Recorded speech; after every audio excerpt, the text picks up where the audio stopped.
ইন্নাহু কানা গাফফারা।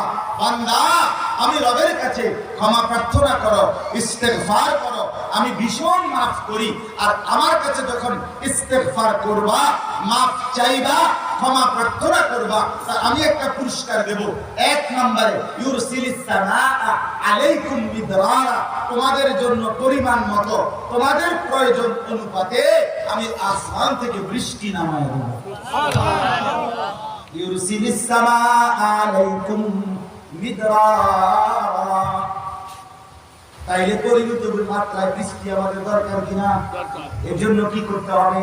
আস্তাগফিরুল্লাহ, আস্তাগফিরুল্লাহ, আস্তাগফিরুল্লাহ ওয়া আতুবু ইলাইহি। চেষ্টা করুন, বলেন ইনশাআল্লাহ। গরমের তীব্রতা কমবে, আল্লাহ পাক পরিমিত মাত্রায় ঠান্ডা বৃষ্টি আল্লাহ তাআলা দান করেন।